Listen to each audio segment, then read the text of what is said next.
So, It's funny, you know, he wasn't really. can you hear me? He was becoming a little bit. So if you can all take your seats, we'll get this last panel going. 13-year-old. Yeah. History class. They're studying a lot of Howard. So I know we're all tired. I have a quick question. Has anybody been here from start to finish every day? Really? Wow. Okay, I'm just saying there's a diagnosis for you. It's it's Anyway, that's incredible. Because we've been from like 8 in the morning till midnight at night. All right, here's what we're going to do. We have about 40 minutes for this. If I can get people. Shh. Can you hear? So one of the things about Mad in America that we've tried to do with our website is really stir a discussion about, quote, rethinking psychiatry. And we've tried to make it a very robust discussion, inviting people with different perspectives, different backgrounds. It began really honoring the voice of those with lived experience, and now we've really expanded the website. We have one of our regular bloggers, Steingard, is here, writers. But we really tried to make this theme of rethinking psychiatry and then invite a lot of different voices. And so tonight we have 3 psychiatrists who are going to sort of tell their own thoughts about how, and sort of respond to what has happened over the past 4 days about whether psychiatry needs to be reformed, if so, how, or even can it be reformed. So those are sort of the larger issues that will be addressed. We have 3 speakers. We're really happy to have them all here and thankful that you came. Alan Francis, he's the former chair of the psychiatry department at Duke University. He also was the chair of the task force for DSM-4. And as DSM-5 was being thought about and constructed, he wrote a book called Saving Normal, which criticized a lot about what was going on in DSM-5. And I think it's fair to say that he also looked back at some of the ramifications of DSM-4 and expressed some regrets, if that's fair to say, about how that played out in society. Sandy Steingard she works in public mental health. She's also is an associate. Anyway, she's she has an appointment at University of Vermont. Yes, I do. I have to say she is one of my favorite writers on Mad in America because she brings an honesty and a searching to think about taking in new information, how to change your practice that I think is quite rare and admirable.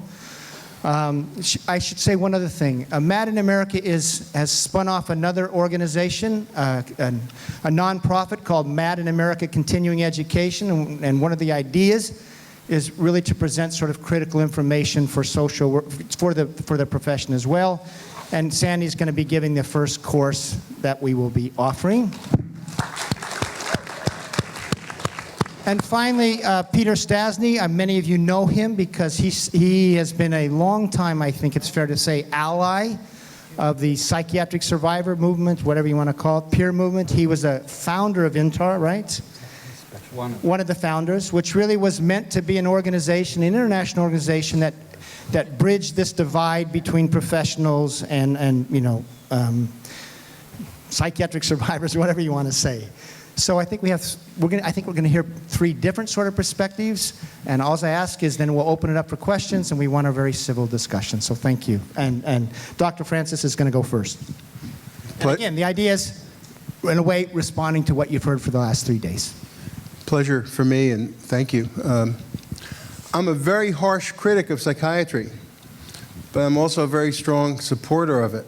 And it may sound like a paradox, but I think it reflects a paradoxical situation that we're in.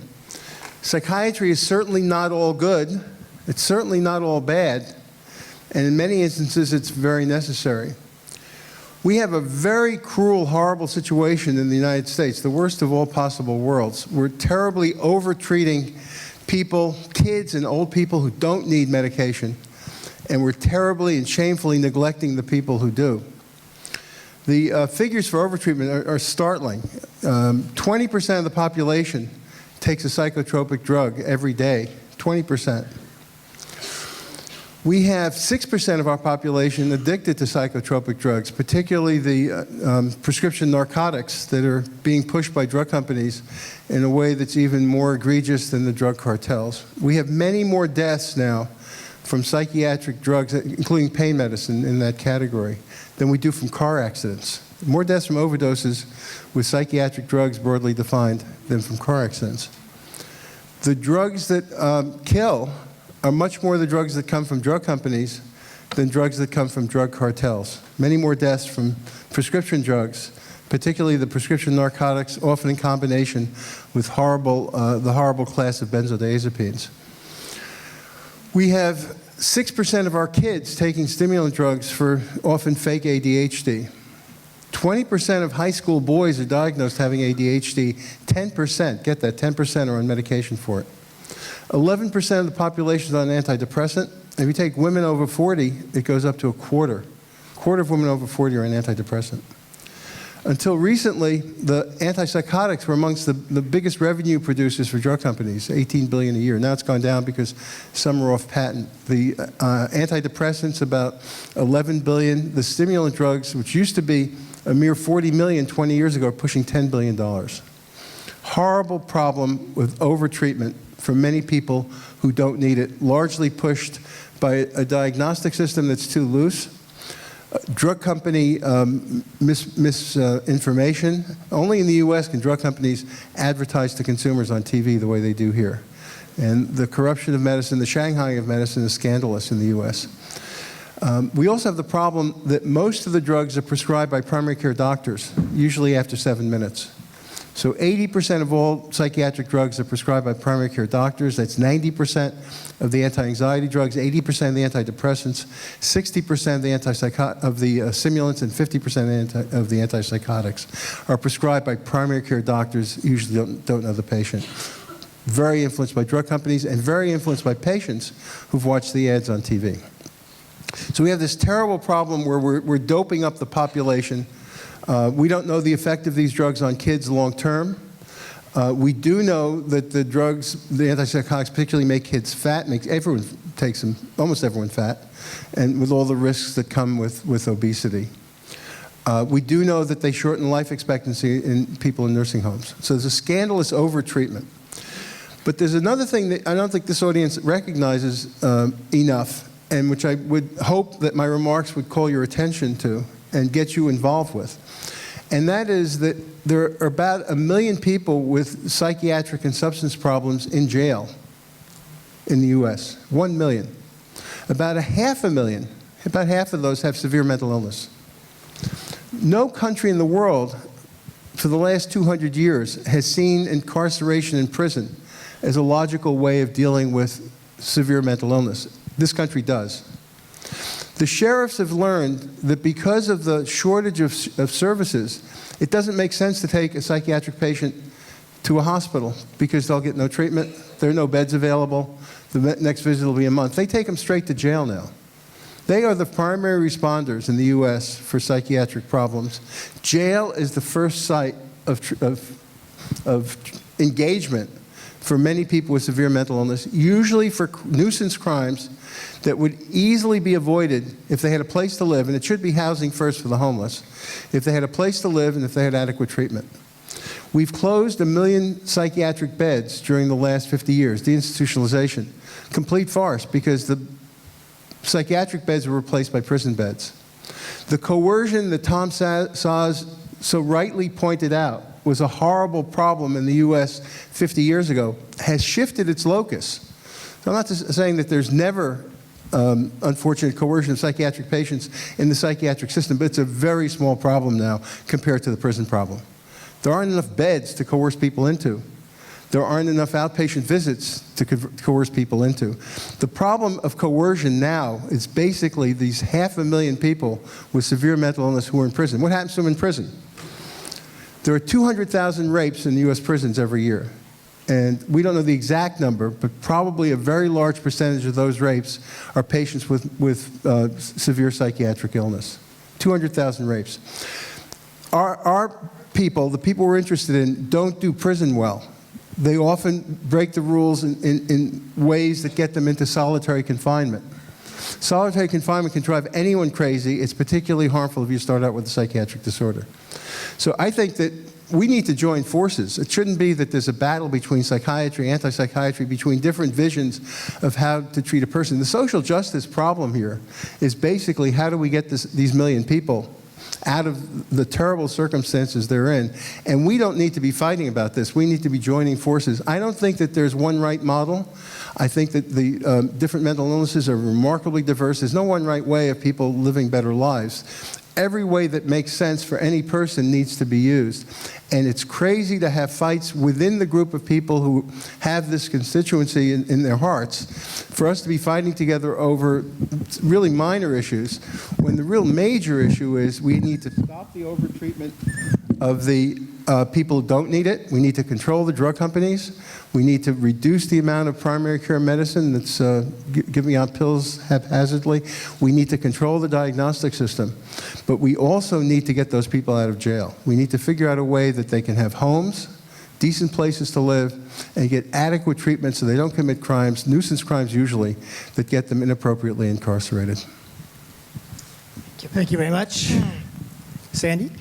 Okay, thank you. First of all, I think Laura had to leave, but I really do want to thank her. It's an honor to be up here on this panel, and you can tell Laura that I said we'd barely met before tonight, but I wrote this before I met her, but it's reinforced that she's a remarkable woman of great fortitude and bravery, and it's an honor to know her. And I also want to thank Bob for your kind comments. I wrote to Bob on May 29, 2011, after I had finished anatomy. And I'd never written to an author before. My husband wanted me to edit it. I've written to authors I know, but this was an author I'd never met.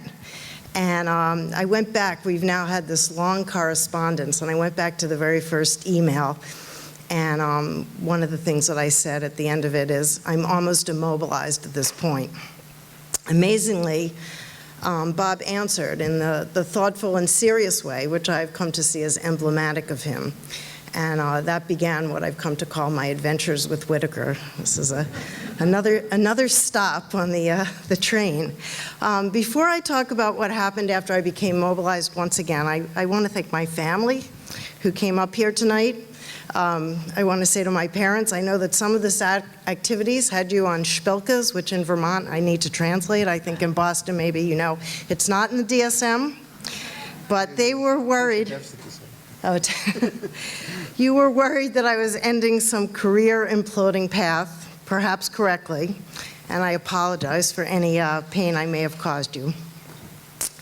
So my response to anatomy was in part the culmination of a long slide of disaffection I've had for the major paradigms that have influenced modern psychiatry. I actually entered psychiatry to become a psychoanalyst, but by the time I finished my residency training, I was disillusioned with this approach. I decided that it wasn't a good thing to have a branch of medicine in which a practitioner can never be wrong. If my analyst had said to me, she probably did say this to me, my disaffection with psychoanalysis was rooted in my anger against our male-dominated culture, and I had objected, that response would have verified her interpretation. And if I agreed, she's also right. So I had a problem. It was the end of my residency. I had decided that I'd already decided that when it came to problems of sadness and anxiety, the medical model was sorely lacking. I never found the DSM to be terribly helpful. I always thought that these problems were highly complex and heterogeneous. And early on, I thought that psychoanalysis might be a way to approach that complexity. As I've said, I became disaffected with that approach. So at that point, I probably would have left psychiatry if it hadn't been for my fascination with extreme states, what my people call psychosis. I guess some people here do too. I've heard the word this weekend. And to be honest, that was the area where I did think the medical model was valuable. So I was that doctor who tried to convince people to take antipsychotic drugs. I was fortunate to have come of age. This was in the early 90s. I actually worked with a guy named Joe McAvoy, who Dr. Francis knows. And at that time, the state of the art among academics was to use these drugs cautiously, and that had a big impression upon me, but I still thought that these drugs were critical to the treatment of people who were experiencing psychosis. But by about 2000, at that point I left and went to work where, in the early 90s, I went to work where I work now. So I'm just a regular small-town country community psychiatrist, I guess. But by 2000, I was utterly disgusted by the influence of the pharmaceutical industry and what I saw as the collusion of the leaders of my profession in overselling these drugs. Bob was not the first writer to influence me deeply. Marcia Angel, who comes from this town, a courageous woman, writing from the belly of the beast, Harvard Medical School, New England Journal of Medicine, wrote a book, The Truth About the Drug Companies, which verified what I was seeing in front of me.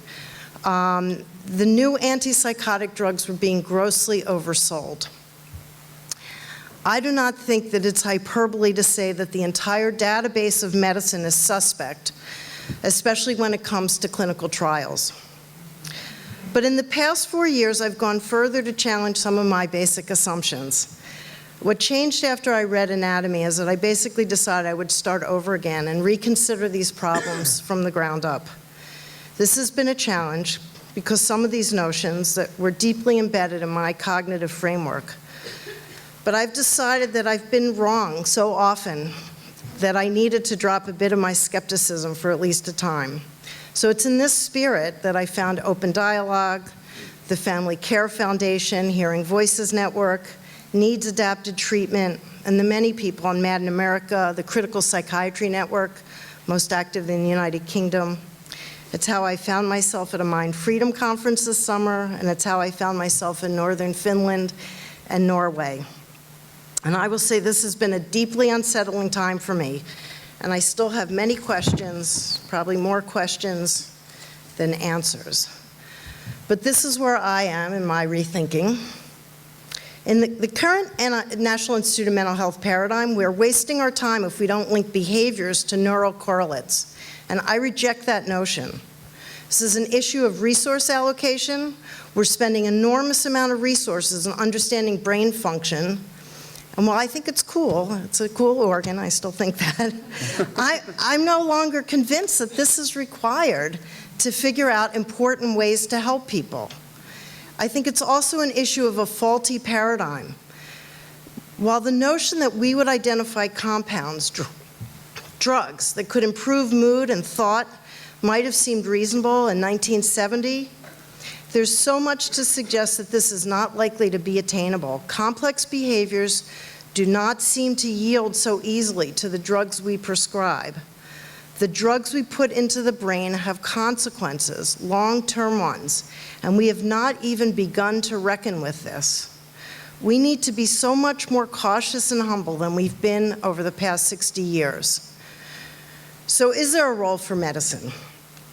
I think where I might part ways with some of my reformist medical colleagues is that I do not think one needs to be a physician to be helpful to people in the ways we learned about in some of the movies that we viewed today. However, the desire for psychoactive substances will not go away. It preceded psychiatry by thousands of years. We've been smoking things and eating things to alter our mental state for a very long time. Outside of this auditorium, it's been my experience that people still want pills. Where there's demand, there will be supply. And while advertising has an enormous amount to do with this demand, this desire, in my opinion, supersedes Madison Avenue and the modern psychiatric paradigm. So that leads me to believe that there is a role for a judicious, thoughtful expert on psychoactive drug use. I'm not talking about marijuana or LSD only. I think, and this was in one of the movies yesterday, Will Hall said the distinction between drug use for recreational experiences and those prescribed by doctors, it's an arbitrary line. For instance, ketamine. Some of you might know it as Special K. It's given to rats to mimic psychosis. It's used recreationally, and now it is prescribed to treat depression. I am influenced here by Joanna Moncrief. She's an author, a British psychiatrist, Her blogs are on Man in America. I highly recommend them. And she's talked about a drug-centered approach, which she distinguishes from a disease-centered approach.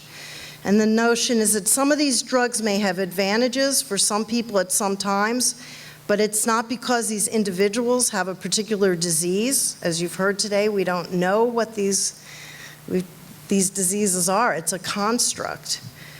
The drugs may be helpful because these people have a brain. It's a worthy goal, in my opinion, for some branch of medicine to understand what drugs do to the brain and offer people sound advice. But physicians have a way to go to win your trust.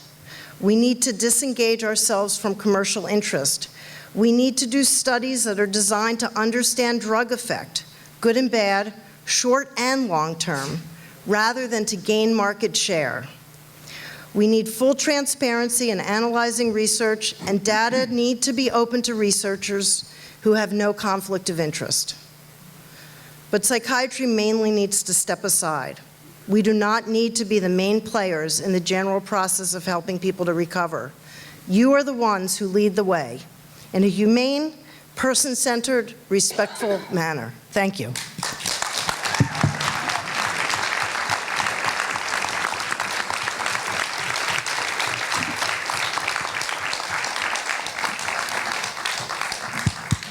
Feels like the revolution is happening. Go ahead, Peter. I'm glad to be here. Thanks for inviting me. Thank you for having me as part of this panel and to be able to see so many fascinating films that you've put together. I didn't see all of them, but I know that you did an amazing job here pulling all this stuff together. I spent the last few years trying to become an optimist by learning about open dialogue and need-adapted treatment, and by thinking once again that it's possible to inject a really powerful alternative into the mental health system as a kind of catalyst or stimulus or antidote. But I have to tell you that I'm still now convinced that institutional psychiatry cannot be reformed. Essentially, it rests on three powerful pillars: diagnosis, psychopharmacology, and institutional care, or I would still call it institutionalization. We don't talk about that too much. In fact, many people say that there is not enough room for people, there are not enough beds, there's not enough. But in fact, the United States is among the highest, if you count all general hospital beds, university hospitals, short-term municipal hospital beds in the world. 37 per 100,000. New York City has 60, might be the highest number in the world. The average that the World Health Organization list is 8.5 international. And of course, many people say those countries that have 0 beds need to start building them, which is part of the strategy of closing the treatment gap. Psychiatry relies on the rapid institution of scientifically unfounded psychopharmacology, and most of the time that happens on inpatient units. Certainly we have emergency rooms and its extensions that are part of these systems. We have commitment, coercion, and restraint, which is based on medical authority. It's not really based on legal authority. And we have still the administration of psychiatric drugs over objection, with or without court authority. We clearly have an expansion of outpatient commitment statutes. We have traditional mobile crisis and outreach teams that often work with the police, and sometimes we don't have to get into that discussion. But we have ACT teams, we have day treatment centers, which can be considered a form of institutionalization. We have aftercare clinics and community mental health centers that are really not functioning independently outside of the primary paramount. We also have disability pensions that wouldn't be awarded if not for psychiatrists identifying people as disabled. Again, it's a controversial thing, but as Bob Whitaker has pointed out, this country has the highest percentage of people on disability due to a psychiatric condition. And we have housing, which many people need, but the kind of housing that is mostly prevalent these days is congregate housing that in many cases takes the form of institutions in the community. So these are the things that psychiatry, institutional psychiatry as I want to call it, relies on. So I would like to say that in fact, instead of putting a lot of effort by the rather small number of people that are in this movement into reforming psychiatry, I think we need to put more efforts into helping people avoid psychiatry, institutional psychiatry, bypass it, and replace it. But at the same time, I feel that the chances of doing that are rather slim, because we are also talking about a business here. We're talking about an economic force that still is rather powerful. Like I said before, 60% of the mental health budget internationally is still spent on inpatient treatment, 67% in fact. So I think I'm at this point quite pessimistic whether the business of avoiding institutional psychiatry can ever be as lucrative as to take institutional psychiatry out of business. Now, of course it's important, and we've heard so many things about alternatives. We've had a panel just before about people who talk about different ways to actually help people get support without having to enter institutional psychiatry. But many of these alternatives have actually attempted, and maybe in Iceland this is possible, and sounds like a really, you know, the smaller the country or the smaller the area, like Western Lapland, the better the chance might be to take the whole thing and really transform it. But in most places in the Western world, and increasingly also in the developing world, it seems to become more and more difficult. So I would like to say that alternatives probably should grow as alternatives and not necessarily aim to inject themselves into the system as a transformative element until we have had a chance for these alternatives to really grow. And I would like to say they have to grow exponentially.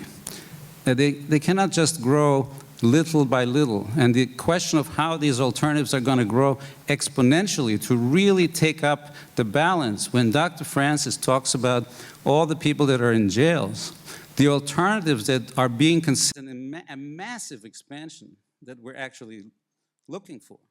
So how that will happen, I don't know.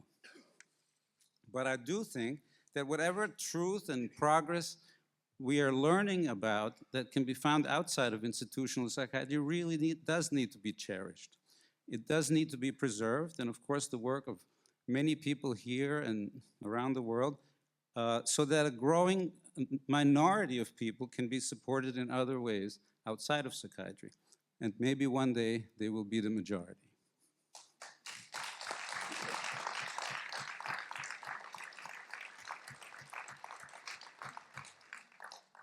Well, I have about 5,000 questions I'd like to ask.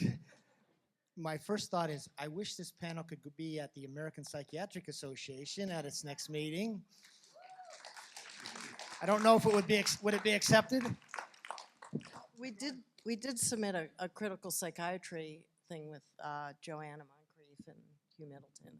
We'll see. We'll see. And Steve Martyr, who's a pretty prominent American psychiatrist, is agreed to be our discussant. So we're Wow, that's hoping fantastic. he kind of gets us through the door. First of all, that was fantastic. I really do wish this sort of talk and conversation could go to a very wide audience, because you're not hearing this out in the general population. This was really remarkable. And I think it also really talked about the stakes. The stakes are so huge with this discussion because psychiatry has so affected our society. And I don't think we have had a medical model, by the way. I think we've had a disease model since 1980, which is actually very different. But questions, and just keep your questions short because we have about 15 minutes. So try to be really concise with your questions, and then we'll get them to the board. I'm going to go Eugene, you start, and then we'll bounce around, okay?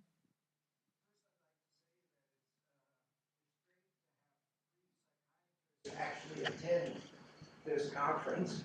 It's most unfortunate that there are not more psychiatrists at this conference. And I think that speaks to the identity crisis that psychiatry has at this point. And that's what I would like to ask you about. What is a psychiatrist without his psychotropic drugs and without his diagnoses? Is it possible that psychiatrists have something else to offer this movement? That's a great question. Did you all hear the question? He's asking, what is a psychiatrist without his diagnoses, in other words, without the DSM, and without his prescription pad, in essence, right? And without those two things, what else can he or she offer to helping people?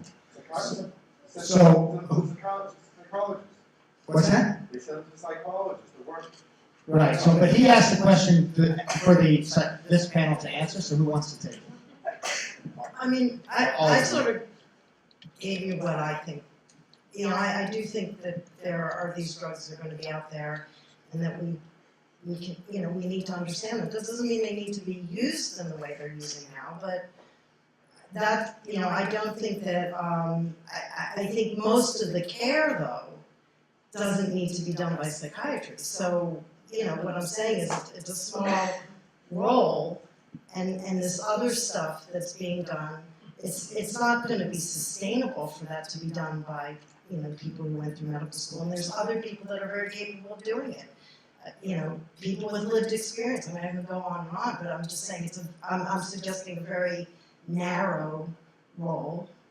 So you're suggesting closing down schools of psychiatry, medical schools? No. I would say, you know, Tom Anderson was a Norwegian psychiatrist without whom the open dialogue method would never have happened. Lauren Mosher was a psychiatrist who went to Harvard, in fact, without whom soteria would never have developed. The psychiatrist in the open dialogue film, I don't know if any of you saw that earlier, the way he speaks to people as a psychiatrist and as a doctor, to me, would be a good role model, you know, what a psychiatrist can do. There are actually many things psychiatrists can do.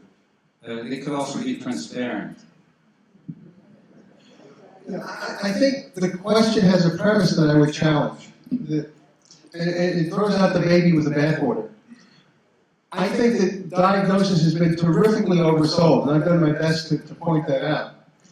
I think that medicine has been terrifically oversold, but you don't want to stop using diagnosis completely. I think that would be a mistake.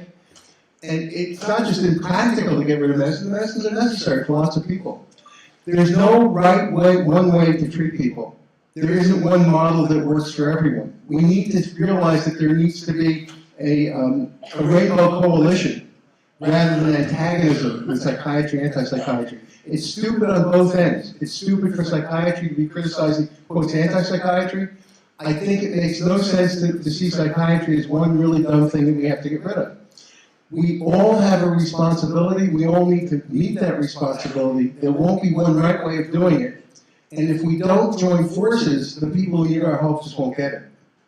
The fight between psychiatry and people who don't like psychiatry is a trivial battle that distracts attention and resources from the major fight of getting help for the people who really need it. We need to mend fences, find middle grounds. Okay, other questions? I'm going to just not, so I don't just favor the front, way in the back.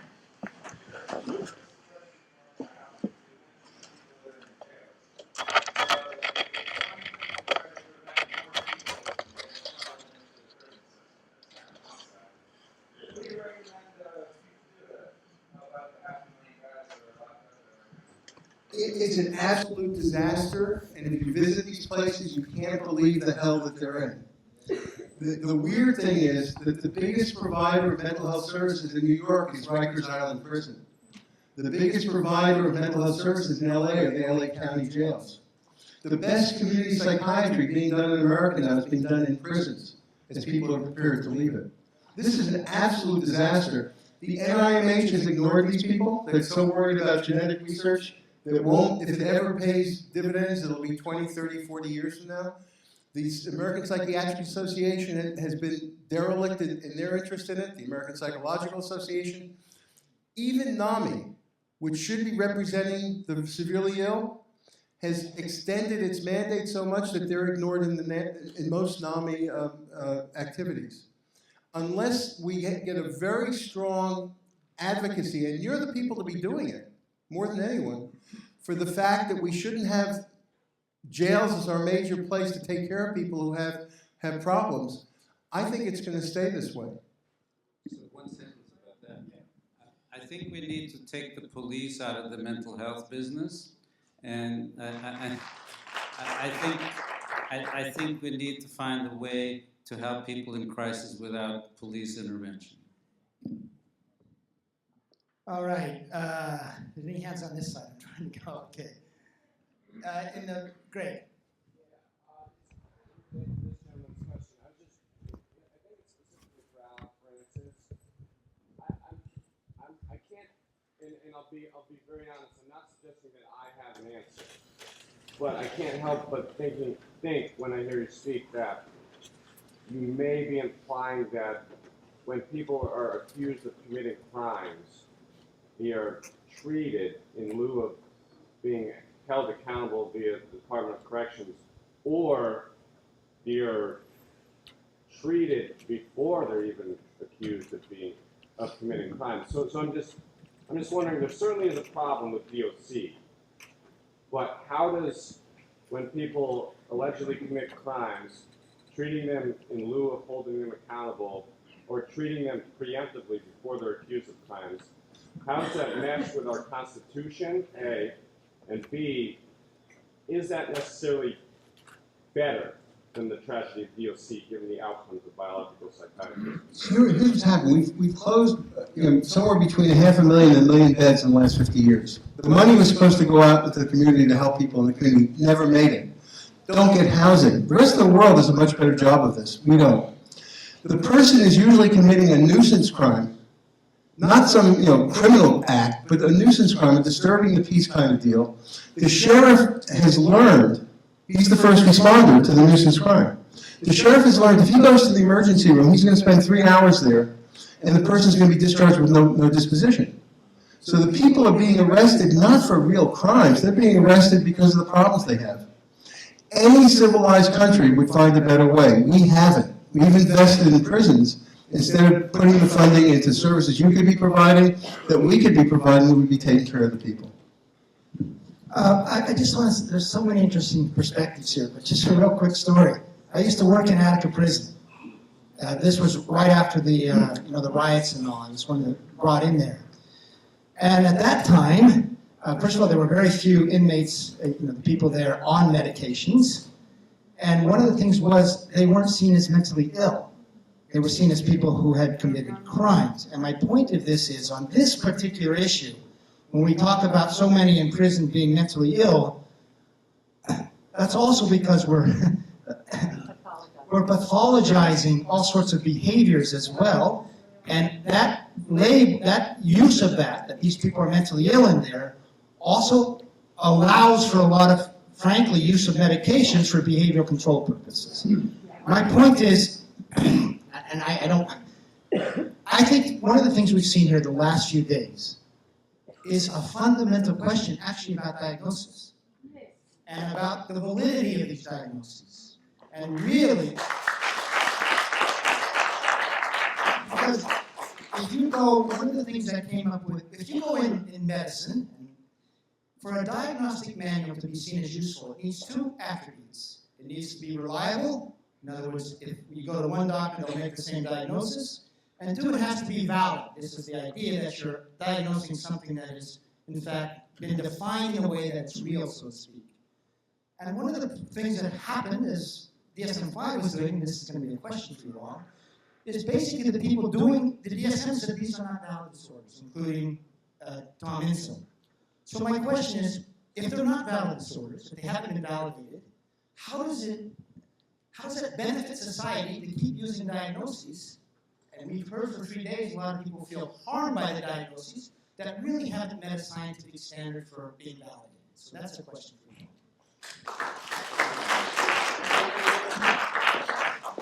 two things. One, about the pathologizing, that might account for maybe 2/3 of the 1 million. But I think even the most conservative estimates would have at least about 350,000 to 450,000 having severe illness. It's not a question of mislabeling them. They have severe illness, they're in the wrong place. And there's no way to get rid of the responsibility for those people. We can't say that that's just a diagnostic system. These are people who are being imprisoned, as people were 200 years ago, for having the kinds of problems that you'd like to be helping them with. And we can't ignore them. About the diagnostic system, I know the flaws of the system better than anyone, having worked on this for many years, and I've criticized them in oodles of writings. They're not useless, though. The idea that because there are flaws makes them useless, I think that's wrong. They still serve heuristic value when they're used well. They still help to predict prognosis. They still help to guide treatment when they're used well. What's happened is it's become the whole patient. Hippocrates said it's more important to know the patient with the disease than the disease the patient has. It's very important to never forget the whole person, but it's not as if the diagnoses are completely useless. I just want to hear Sure. Yeah, I mean, I think this is, we're sort of getting into some fundamental philosophical differences among people on the panel. And it's this, I mean, with respect, I just think it's worthy to point out a difference. And I speak from someone where if I think about the transition that I've made in the more recent years, it has been particularly in this area of, what I might have said 5 years ago is that the word schizophrenia is just a label. For a long time, I never had an illusion that it was describing a thing, but I still thought of even that collection of things in a more like brain disease way, and I just don't find that useful anymore. That it just isn't helpful. I just, so when I need to use labels all the time in the work that I do, but I de-emphasize them in the interpersonal work. So it may be in a person's record, and I go out of my way to explain to people how little meaning that has to me. What has meaning is the experience, and talking about the array of things that may be helpful for that person's experience. And for some people, a drug, let's just say a drug like Valium. Valium will make you sleepy. If you're not able to sleep, this isn't about having a disease, it's having a brain. This drug may help you to sleep, and then you can talk about the whole array of issues, problems, good, bad, with that particular drug, and whether that drug makes sense for people. But the labels, the concept of this in a medical way, for me, no longer, it's devoid of meaning for me at this point. Well, you won't get an insurance company to pay for the Valium if you don't have a sleep disorder.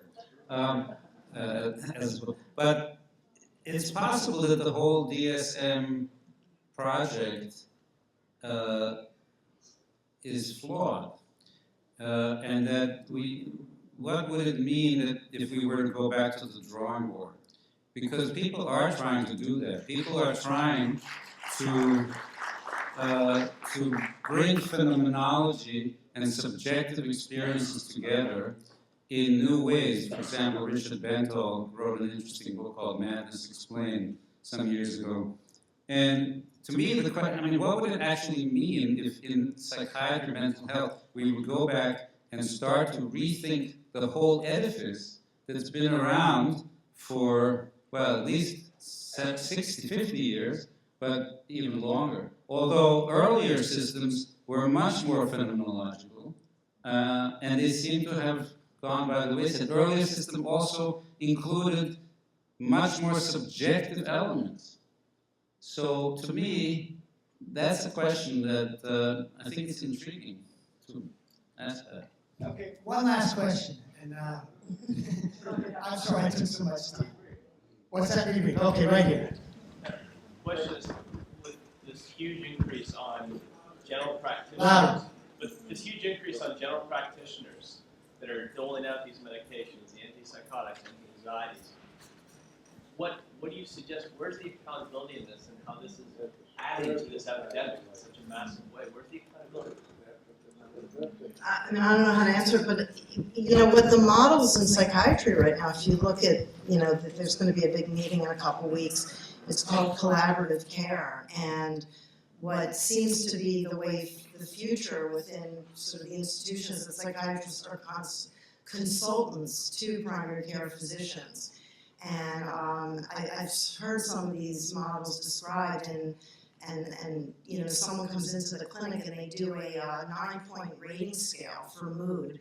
And you know, if they talk, you know, they'll have a huddle in the clinic, and this will be a clinic where there's primary care docs and a psychiatric consultant, and it's a PHQ-9 is what I've heard referred to, and it went up a few points. And so they have their huddle in the morning and they say, okay, you know, bump up the Prozac, and then, you know, this was from a conference I was at, and we're ready to go. I mean, that's, you know, people are thinking, I mean, I don't even know how you get trained to be a consultant on people you've never seen, but more fundamentally, how do you get the word out? I mean, I don't know. I think Robert Whitaker's had the most impact of anyone I know.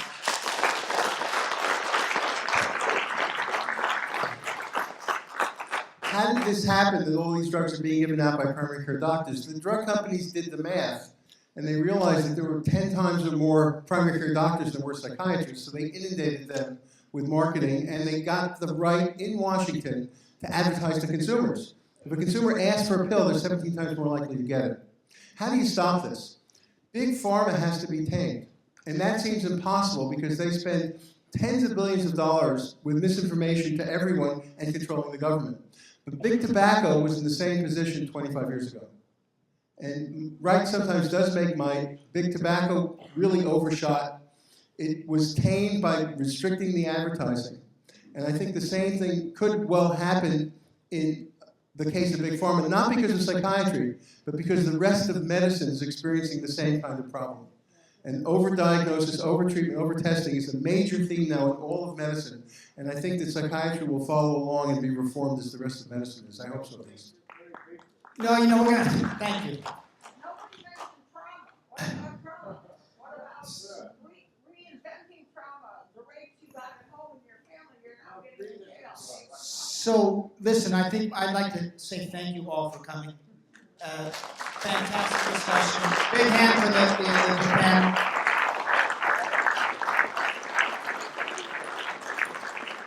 I'm sorry we didn't have more time for questions. We've packed so much into these days. Those of you going to the dinner, it's just, you go out to the left, make a right. It's about a block away. And again, thank you all for coming.